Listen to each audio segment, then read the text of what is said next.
V naslednjih minutah boste izvedeli vse, kar je dobro vedeti v primeru, če ste na sodišče povabljeni kot priča. Za začetek pa nekaj osnovnih dejstev o pričanju in njegovem pomenu. Zaslišanje prič je lahko eden od dokazov, ki pomagajo sodišču pri pravični odločitvi v zadevi. Najbolj pomembno je, da priča predstavi vse, kar se spomni o zadevi, zaključke o celoti pa bo nato naredil sodnik. Vse se začne, ko prejmete pisno vabilo na narok, na katerem boste zaslišani kot priča.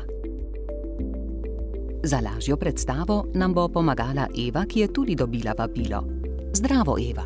Pričanje je državljanska dolžnost, zato se je Eva dolžna odzvati vabilu. Na pričanje se je dobro pripraviti. Najbolje, da si Eva osveži spomin o preteklem dogajanju. Pri tem si lahko pomaga z obnovo dogodkov in si jih zapiše.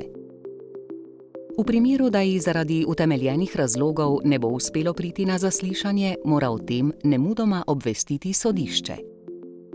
Eva noče zamuditi zaradi gneče v prometu ali vremenskih razmer, zato se na sodišče odpravi dovolj zgodaj. Eva se primerno obleče in uredi, s čimer pokaže spoštovanje do sodišča in ostalih udeleženih.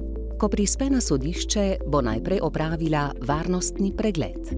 Nato bo pri vhodu pustila svoj telefon, varnostnik pa jo bo napotil k ustrezni razpravni dvorani.